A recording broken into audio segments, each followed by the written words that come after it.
heiße Legende im 43. Jahr, nur dem, wie ich mit der Gruppe Chaverim, zusammen mit meiner Frau und mit Schmerken und was Scholem,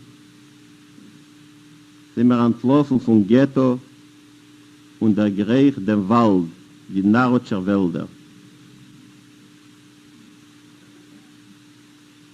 In der Heudisch unterhalben, Norden, wie wir sind gekommen, sind wir herumgeringelt geworden von 15.000 Deutschen. Sie geworden Behole im Wald.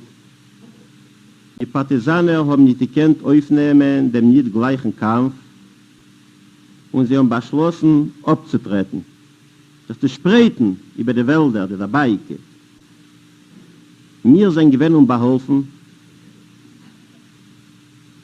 nicht gewusst, wo sich zu kehren, wohin sich zu wenden. Unsere Anführer sind euch nicht geworden.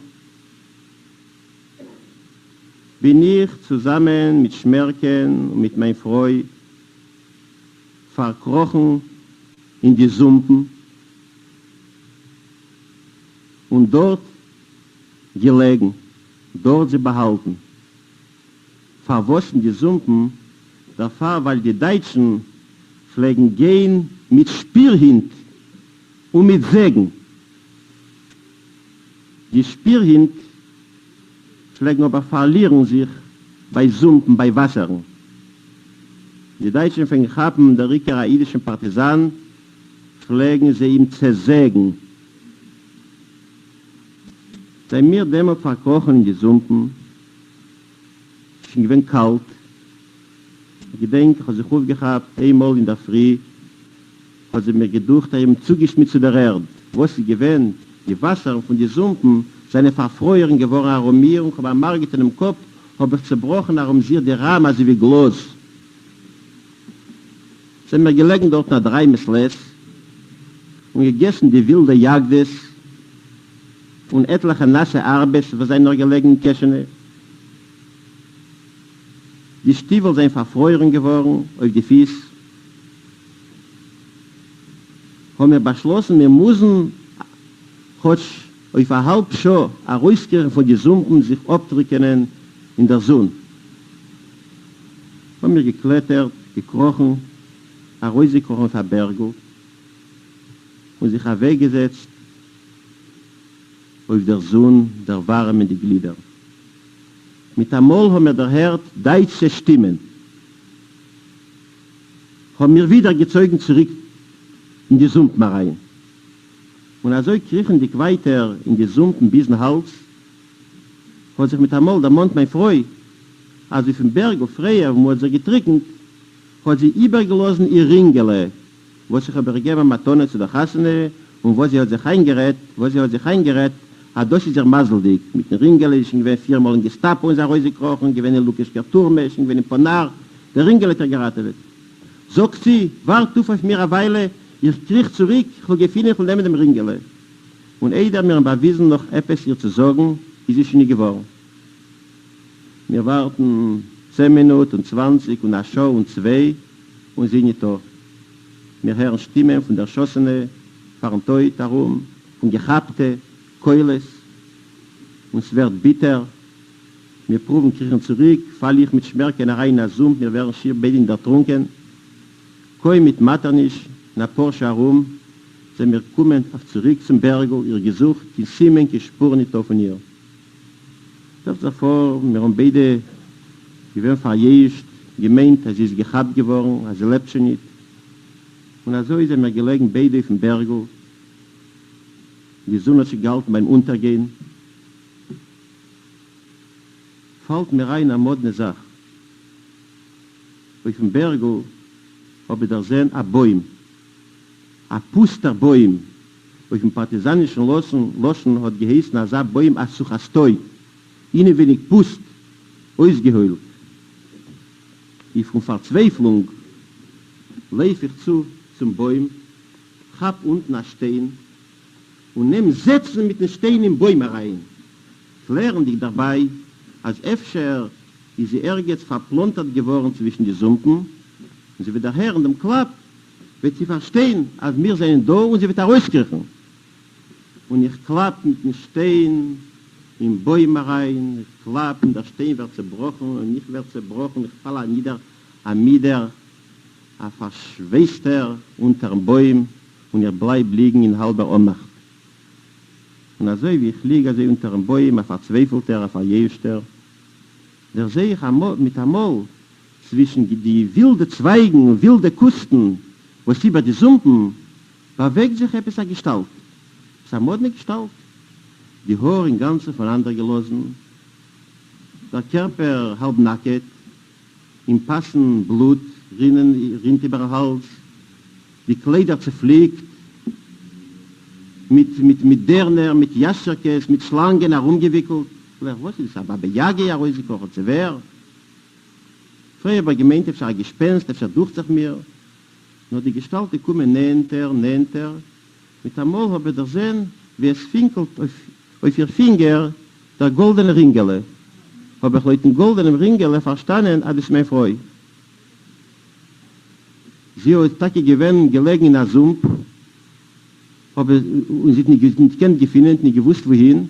Dem Ringel hat sie früher ja gefunden, aber gehen dich zurück, hat sie verblondet, und hören dich mein Klappen, ist Leute ein Klapp gegangen.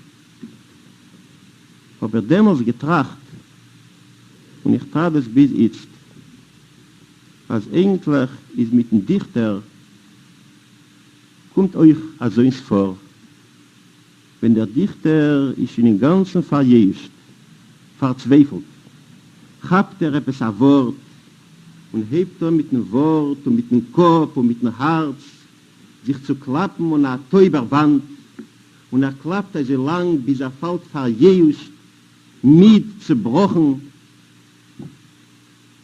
und dämmelt, trifft in einer gebenster Minute, wenn liegt schon verjährt, als es beweist sich jetzt von der Wildnis sein Lied, sein herausgerufene Lied, euer erschrocken, verblutigt, aber es finkelt auf dem Lied a golden Ringele und das Lied schmeichelt durch Tränen.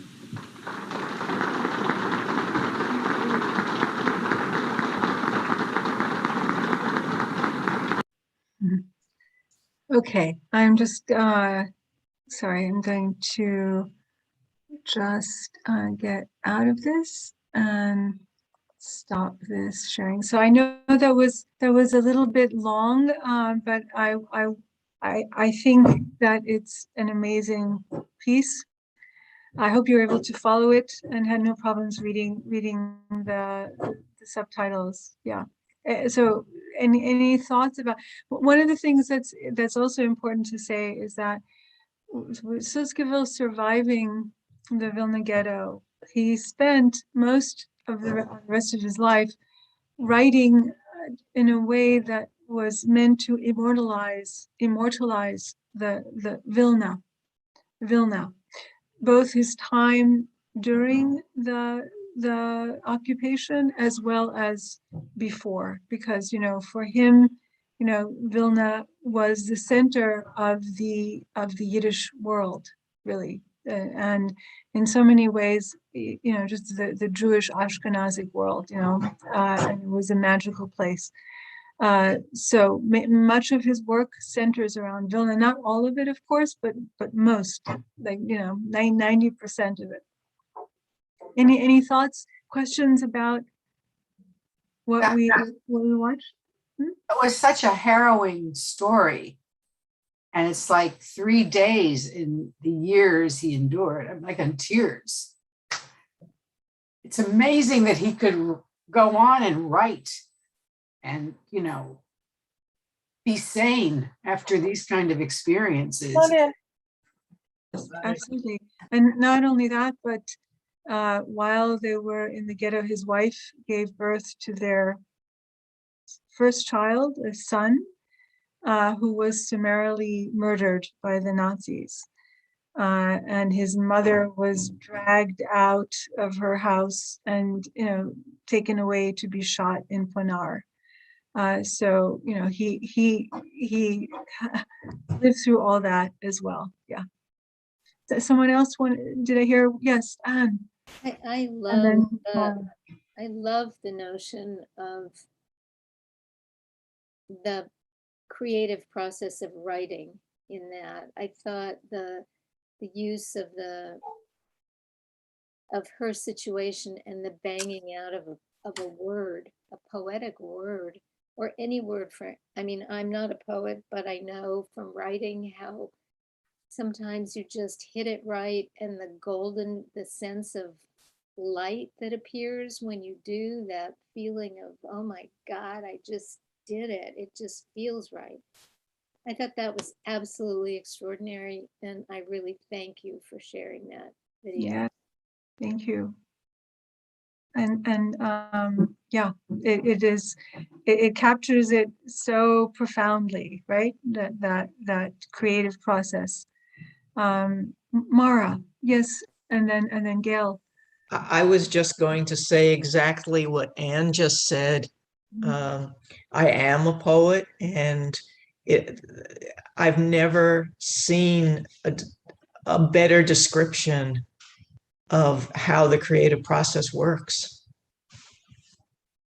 Yeah, it's as a metaphor, you know, it's extraordinary. Yes, and Gail, and then Merle.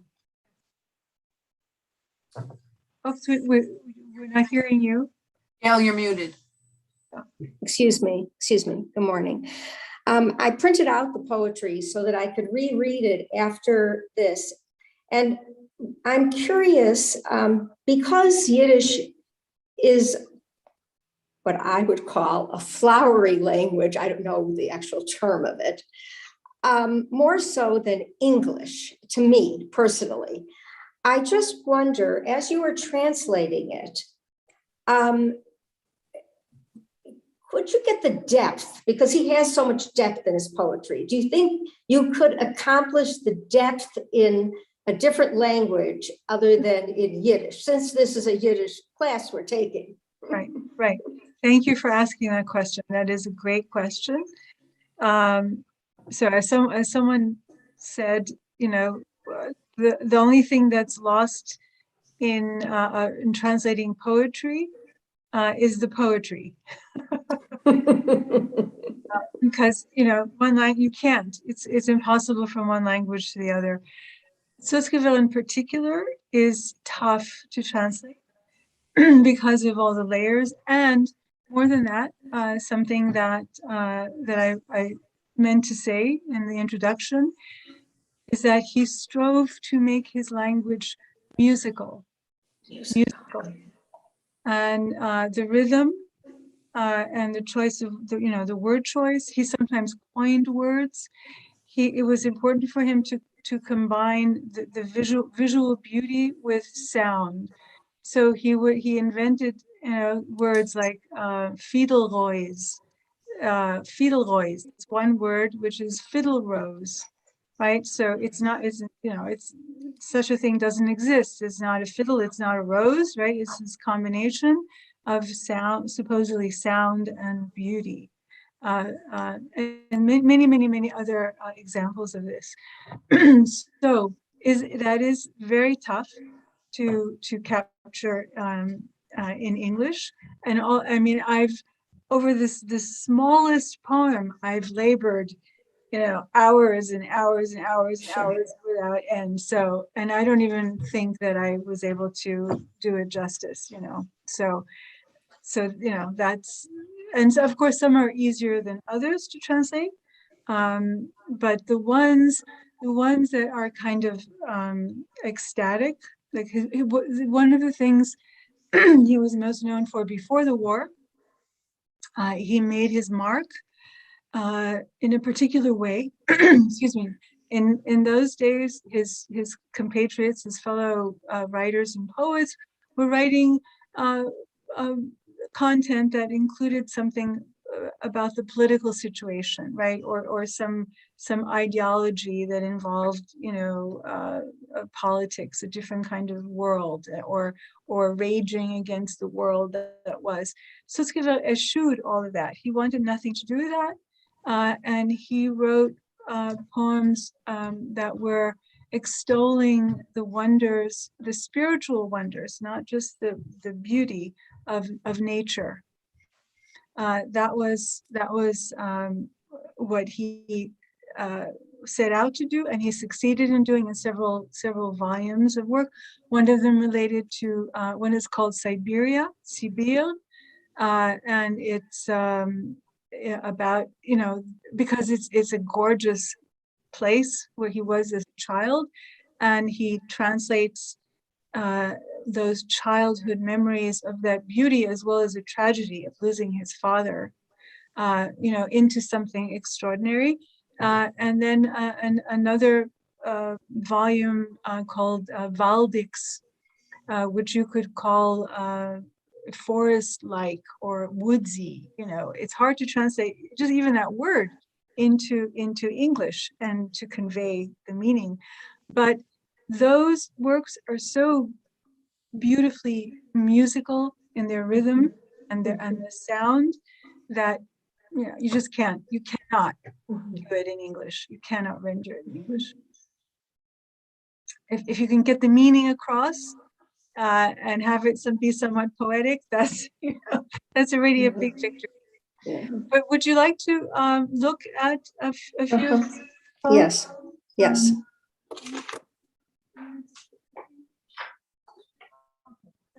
So let's take a look at how about we'll start with the one called Poetry, right? I think I sent you that one, right? Do you have that one? Poetry. So hold on a minute. Let me first put my hands on my Poetry, yeah, we have it. Okay, great. So let me put my pointer on it, and then I can share my screen. Okay. Can you read it? Whoops. Oops. Can you read it to us possibly? Yes, absolutely. So why don't I'll read it in Yiddish. Yes. I can't do both at the same. I can't have both up at the same time. But you have the English translation, or we can look at it afterwards. So, okay. So this actually, why don't we read it first in English, and then I'll read it to you in Yiddish. How's that? Good. Okay. So at least you'll be sure you understand the meaning. So would somebody like to read? I can't see you to pick on you. Maybe Susan can pick up. I'll read. Okay. A dusky violet plum, the tree's remaining one, thin-skinned and tender as the pupil of an eye, that in the dew at night dispelled love, visions, disquietude, and with the morning star the dew more buoyant grew. That's poetry. Touch it so, not letting the trace of your finger show. Okay, so in Yiddish, Poesie. A dunkel violette Fläum, die letzte auf den Bäum, din heiteldick und zart wie a Schwarzapfel, was hat bei Nacht in Teu geloschen Liebe, Sehung, Zappel. Und mit den Morgensternen ist der Teu geworden geringer. Das ist Poesie. Rier sie an azoi, men soll nicht sehen, kein Zimmen von a Finger. So that's a little bit of poetry from Sutzkever about poetry. And let's see which other one we want to look at. So there's a wonderful, why don't we take a look at one of the poems from during that he wrote. Yes, I mean, so many extraordinary poems that he wrote while he was in the ghetto. But let's look at this one. It's a flower. I don't know. Can you Let's see. Well, Can I you see? wonder if you can tell us if you think like the last poem was in 1954. Do you think he became, as he aged, he became more in the present or more in the past? I don't know if I'm asking the question, but you Yeah. know, it's, Yeah. That's that. Well, he never forgot the past. So you would have, the present breaking through, okay. whether it was about his trips through the Sinai Desert, his trips to other foreign exotic lands like Zanzibar. Those would break through, but it would always come back to something about Vilna. It not only haunted him, but he wanted to make sure that it somehow, stayed alive in the consciousness, because it was wiped out, Yeah.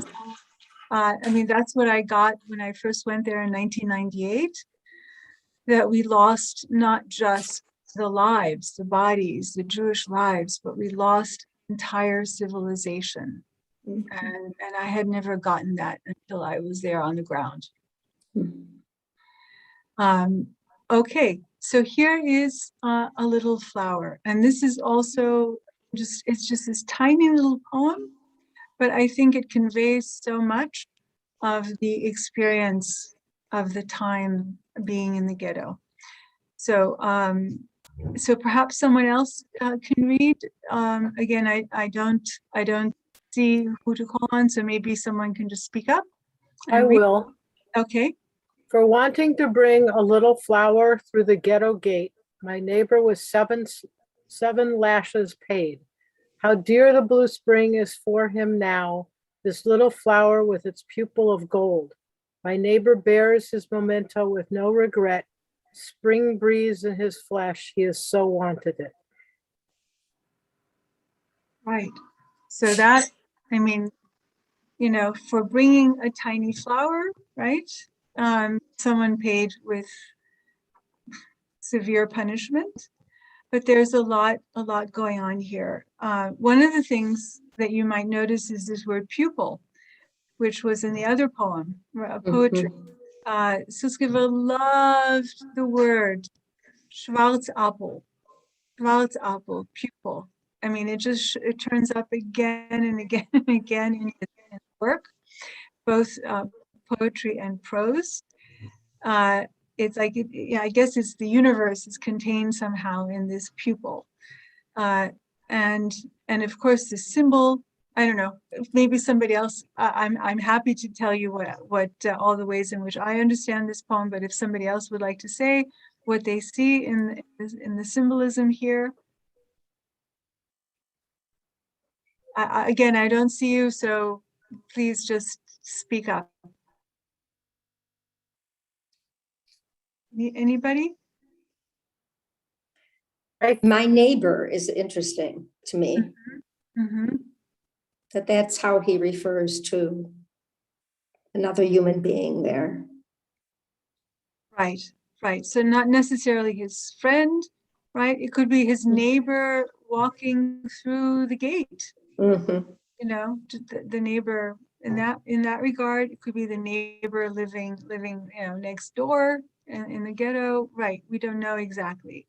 But he specifically uses that word shochen, which is neighbor.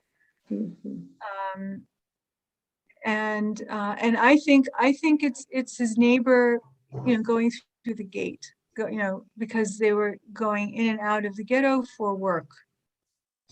I like the notion of the blue spring. Yes, the blue spring, right? This idea of bringing hope, of remembering one's humanity, right? The flower is a reminder of beauty, and for a human being to risk so much to bring a little flower, right? That's a beautiful, humane value that survives in horrific circumstances. All of that, even the pupil of gold, right? Enhancing its value even more. So in Yiddish, it sounds like this. Fahren Wellen durchtrocken ab Limel durch ein Teuer, hat mein Schochen 7 Schmitz bezahlt. Wie teuer es war ihm erzählt der Frühling, der Bläuer, das Blimel mit dem Schwarzappel von Gold. Mein Schochen trockt sein Andenk unbedeuer. Der Frühling atemt im Leib. Hat azoi gewollt. How to say go. So pretty when you read it, Mimi. Miri. Thank you. Thank you. Yes, right? It sounds great in Yiddish, which is important. So speaking of Yiddish, let's look at a poem that he wrote shortly after coming to Israel, because you may know that there is to this day a battle between Yiddish and Hebrew. And for all kinds of reasons, Yiddish was practically murdered in Israel as much as possible. I put that in the chat as a question. Yeah. Oh, I didn't see, May. What was the question? Oops, what was the question? How was his writing in Yiddish received in Israel, especially during the early periods of the state? Well, fortunately, there were enough Yiddish, readers, speakers in Israel that they could appreciate his work. But, there was no support from the government whatsoever. And however, as you probably noticed in my presentation, that he did win the Israel Prize, Yes. so it was acknowledged. But in many ways, the director of Black Honey, this documentary about Sutzkever, he's in his 70s.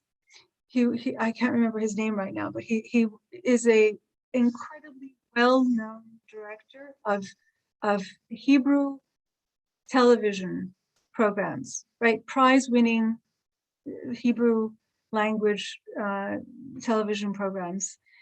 Somehow he stumbled across, he's in his 70s, he stumbled across Sutzkever and was amazed that this existed in Israel and that it was, it was like this well-kept secret.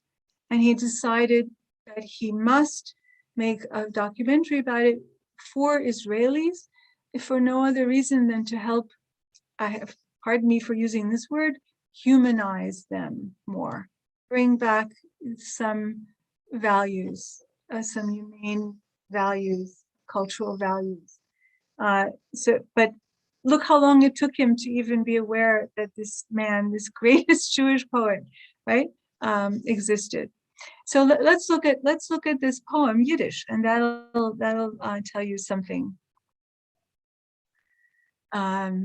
It's a wonderful poem. I'll read it to you in English, okay? I'll read it to you in English, and so this so he wrote this early on. This is 1948, so not long after arriving in Israel, and he sees what's what right away. Shall I begin at the beginning? Shall I, like Abraham, defying brotherhood, smash all the idols? Shall I let myself be translated while living? Shall I plant my tongue in the earth and wait till it transforms into our forebears, raisins and almonds? What jokes, nonsensical and absurd, does my fellow poet with his whiskers preach? That soon my mother tongue will be out of reach. 100 years from now, we may still be carrying on this argument while sitting by the Jordan. For a question gnaws and claws. He knows exactly where Levi Yitzchak's prayer, Yehoash's poem, and Kulbach's ode are drifting to their oblivion. Could he please show me the location where the language will succumb? Maybe at the Wailing Wall.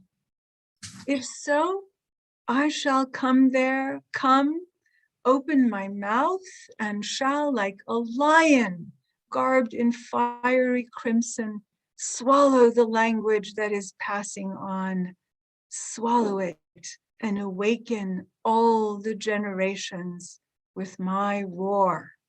Wow. That was his goal. He was very angry. Well, with good reason. Yeah. I mean, it was, you know, there were these, I guess, self-proclaimed language police that were going around and giving citations to people who were speaking Yiddish in the street. Yiddish plays were not allowed to be performed in Israel in those early years. I mean, it's, you know, it's craziness, really.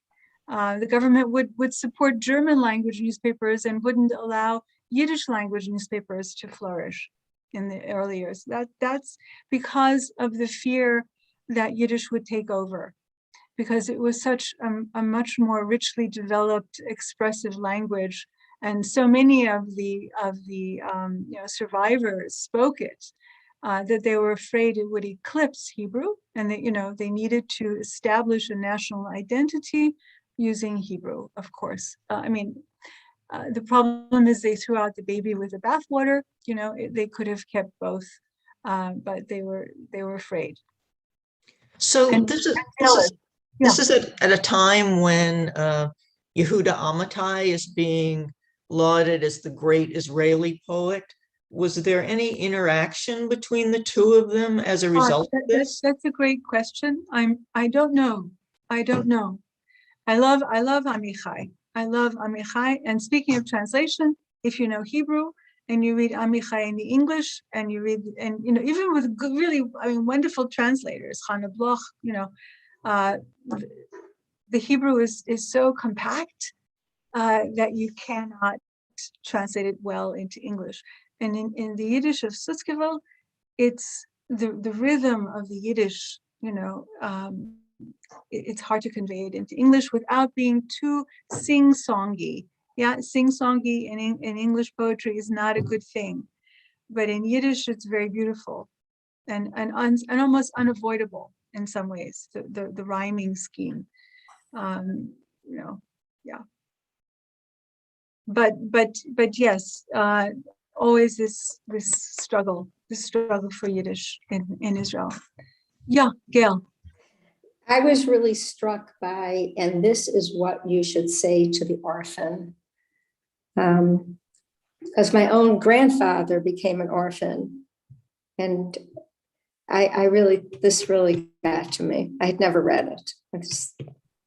Yeah. If you haven't read this piece, read it if you have time. Yeah, I think it's an extraordinary poem. I mean, it never fails to bring me to tears at the end. And one time we had a special event commemorating the Holocaust. I think it was at Sinai Temple, and I invited someone who had an orphan, you know, who was 13 when all this began, and he read this poem in Yiddish, and it was, you know, just amazing. Yeah. Quite amazing poem. You know, what strikes me, if you look at the last 4 weeks of the writers, there's such a range of profound feeling in all of the Yiddish writing that I mean, maybe in some Tolstoy you find it, but I mean, it's cerebral, but it's so full of feeling and emotion, and it's a very unique literature. It stands out for me as like really reflects the Jewish soul, you know, with its pain, its joy, its humor, its irony. It's got all of it. And you don't usually see that in one national literature. Do you know, I think. Yeah, that's a wonderful point, Susan. Dry, it is not. Right, it is not. I think it's much more descriptive than literature we see now. But it's It- evocative. It like evokes. Right. You feel It's stuff. it's like what you said, what Susan said about the feelings and emotions. It just feels like I'm sitting here reading this stuff and it's like, it's ripping me apart that why isn't this more available to people Right. to understand now? Yes, no, I agree. If you go to our website, which is just this, it's www, obviously yiddishi.org. There's obituary there about Sutzkever that came out in Haaretz. That was in Israel. So it's notable for that. There are other aspects of Sutzkever on that website, but of course you can find all kinds of sources about him. I mean, he's finally, come to light in a big way. Well, big is relative, of course. I think that's our job. Our job is to tell our children and grandchildren and show them some Yiddish written and maybe explain to them what that was in our background, both positive and negative. I think there's so much positive to show them. And I think that's what we have to do. But today, I get the forward, whatever it is, briefing on my, on the web. And this morning, Waiting for Godot is being right now on stage in Sweden in Yiddish. Oh, that's great. Yeah. Fiddler on the Roof in Yiddish is coming to LA. Good. Have to see that. It's unbelievable. I saw it in New York. It's amazing. Yeah, it is. It's like a different play. I'm Yes. prejudiced because my cousin is in it, but it is amazing. I mean, It I is went to New York just to see it and be with family and flew home 3 days later. Yeah. Oh my God. So It's And it's amazing. It is really wonderful. And Yes. this is our heritage. And it's something for kids and grandkids to be so Mhm. proud of. You know, Yes. They are. there's so much to be proud of. So Could- yeah. Could I put in a plug for Chava Alberstein's Yes. album, The Well, which is all Yes. Yiddish poetry put to music? Yes. It's Thank just you. fabulous. There's another one which is called Lemele, which is even better, by Chava Alberstein. I think it's better because I like the group she has performing better, and the poems are remarkable. But they're both albums. So one is called The Well, one is called Little Lamb or Lemele, Lemele, and it comes with little books, in the CD, which give you the song, the poetry, because it was poetry that she wrote the music to. So the poetry is there in Yiddish and in transliteration, I think, and in English translation. And Sutzkever, of course, is among them. As well as others. So it's wonderful. Thank you so much. I want to thank you so much for this. Yes, thank you all. Thank you. This was amazing. Wonderful. And we're all going to go read Yiddish literature now. I am. I've always read it, but I love it. And I'm going to do a Yiddish Shabbat soon where we'll Oh, excellent. writers and all the stories and everything. And so thank you all for joining us. And Yes, Thank you for having all. us. It was a This was pleasure. great. Love to do more of this. Yeah, I agree. Thank you. Have a good week. bye. Bye everyone. Thank you. Take care.